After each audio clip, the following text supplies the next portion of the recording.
Metallic taste, excessive dryness, bland presentation. Believe it or not, these are all mistakes you could be making when putting together your charcuterie board. What's that? It's charcuterie. You got your prosciutto, your pancetta, your salami.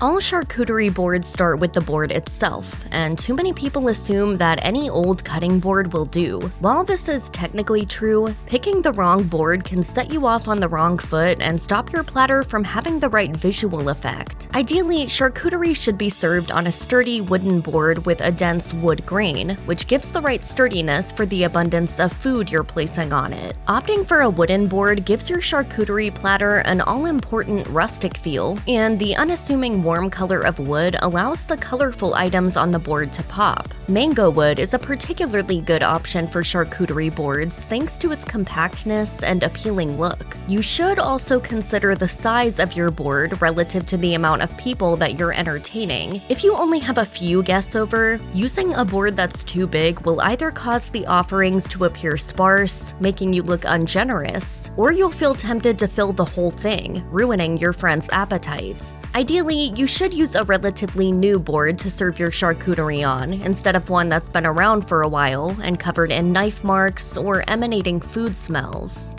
While charcuterie boards are traditionally made up of cured meats, they have evolved far beyond that, as most of them nowadays contain some form of cheese. A massive mistake that people make, however, is to only include one type. This is a seriously missed opportunity to round out your charcuterie board and offer a robust assortment to your guests, as well as to create exciting flavor contrasts among your selection. So stock up on your cheese before building your board. Former executive chef for Italy Las Vegas, Matthew Chacho, told Mashed, "A well-rounded board offers 3 or 4 cheeses in a variety of textures. Think hard and creamy." If you're including a relatively soft cheese like a Taleggio, for example, Chacho recommends contrasting that with a hard Parmigiano Reggiano and an ultra-creamy ricotta. If you're opting for a classic sharp cheddar, try including something softer and creamier like a mozzarella. Make sure that you have something for everyone, and most importantly, give each cheese a space on the board. Folks who aren't fans of strong-tasting goat or blue cheese, for example, won't appreciate it if the mild cheddar you put out for them is nudging against the stronger cheese.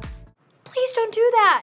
Contrast shouldn't just extend to your flavors either. A variety of textures is something that too many people overlook when making a charcuterie board, and it doesn't help that many of the classic items, like cheese, meat, and fruit, are often soft and chewy. As a result, they end up with a platter of food that's unrelentingly squishy. Rather than have this happen, build a board that seeks to incorporate at least 4 different textures. Remember that there are more textures than just soft and crunchy. Creamy and oily textures, which you can achieve through dips or sauces, can provide important moisture. Gooey textures, from ultra-soft cheeses or fruits like figs or dates, give a lusciousness that other foods won't provide. Additionally, keep alert to the fact that there are varying degrees of each texture. For example, you might want to include a few different types of crackers, with the driest giving a sharp crispness, and the moistest providing a soft, gentle, crummy crunch. It's important to include some fresh elements on a charcuterie board to prevent the whole thing from becoming too heavy and offer some variety. However, a charcuterie board is not a crudité plate, and trying to combine the two with the inclusion of certain vegetables can leave your appetizer pretty unappetizing. This is largely because charcuterie boards are designed to be paired with wine, and there are some vegetables out there that will clash enormously. Artichokes are a surprising example. Brittany Maurice, chef for Sequoia Grove Winery, explains, "The organic acid in artichoke can make wine taste strange, sweet, or even metallic.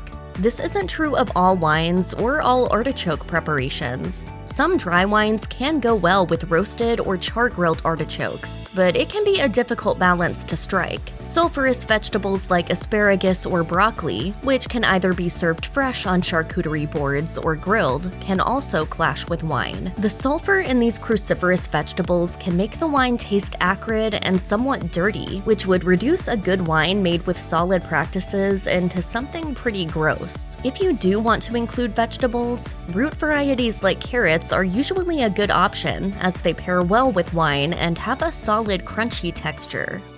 The central components of a traditional charcuterie board are meat and cheese, and as such, things can get pretty savory with this appetizer. However, it's important to provide contrast. Sweetness serves to balance out the flavors in charcuterie and elevate the primary savory notes. It also helps to offer a respite for your guests from the abundance of umami while cleansing their palates before diving into a different cheese. Fruit is the most common choice for sweetness on a charcuterie board, as it provides freshness, though you can also try items like jams, jellies, honey, or even chocolate. If you're using fruit though, it's useful to recognize that they come in different degrees of sweetness and sourness, and you should aim for a variety that covers several bases. Try placing the slightly sour sweetness of sliced strawberries or whole raspberries next to the gentler, more sugary notes of figs and dates. Stay aware of the fact that certain fruits, like apples, will change color quickly when they're sliced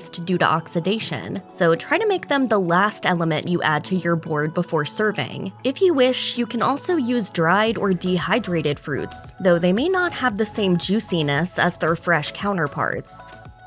If you're making your charcuterie board in advance, which is a real time saver, it's natural to want to leave it in the fridge until just before you serve it. Leaving certain items on the board while it's in there, though, will diminish and dull their flavor. This is the case with cheese, which is often served fresh out of the fridge, despite being way better at room temperature. Cheese is necessarily high in fat, and when it's cold, that fat becomes tighter, limiting its natural flavor and making the cheese harder in texture.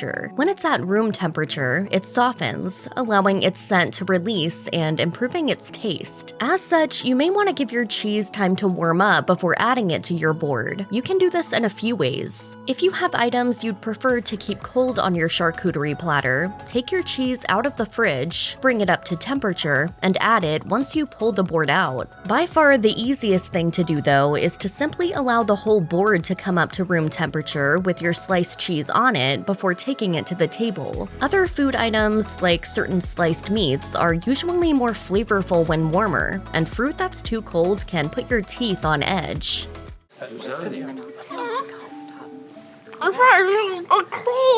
With that said, Penn State Extension warns it's not safe to keep meat or cheese out for more than 2 hours, so be sure to factor that in while preparing your platter. Because charcuterie boards are a communal food item, they encourage people to dive in all at once, usually with their fingers. However, forcing people's hands, quite literally, may not be the ideal move. For some folks, this can feel like an unsanitary activity, and they may not want to eat something that's been touched by another person. In addition, once they've picked up the food, they're going to need somewhere to place it, and you'll need something to protect your table. That's why you should always include cutlery with a charcuterie board. Ensure that you have enough small plates to go around, along with a selection of both serving cutlery and personal cutlery for people to eat with. Be sure to grab some specialized cutlery too for certain food items like cheese. Pronged cheese knives allow people to slice the food and pick it up with one flick of the wrist, whereas Parmesan knives are sharp enough to skim off chunks of the hard cheese. Using cheese knives also hopefully prevents your guests from contaminating any of the other food items on the board with smears of dairy, potentially ruining their taste and appearance. Meat will likely be one of the priciest items on your charcuterie board, so it makes sense to try and keep an eye on your spending. Only including one type, however, is an error that too many people make, and it leads to a boring board. The art of charcuterie, after all, is concerned with cured meats primarily, and if you reduce that too much, you end up with a cheese board with a little bit of ham on it. It's also important to remember that different types of meats vary enormously in flavor, and they pair with cheeses or fruits in distinct, exciting ways. If you can, aim for between 3 to 5 different types of meat on your charcuterie board. It's a good idea to select a few types that people are familiar with, like prosciutto and salami, alongside some more interesting, out-there options that contrast in flavor and texture. Try including spicy, fermented andouille sausage for a burst of spice and a soft, almost creamy texture. For a slightly milder, mellower flavor, go for mortadella.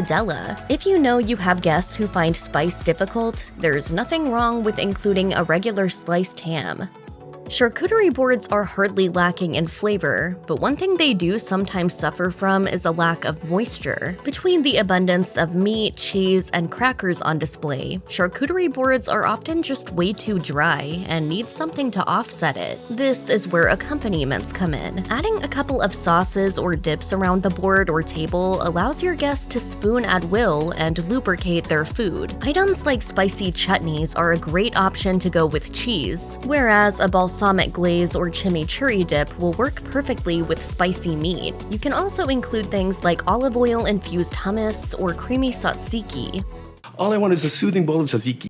Accompaniments that provide moisture don't just come in the form of dips. Items like olives and pickles, as well as juicy fruit like grapes, can provide a burst of liquid in a fairly dry, mealy landscape. Other types of marinated vegetables, like artichokes or red peppers, can also give the board moisture as well as color. Just remember to be mindful if pairing with wine should you go this route.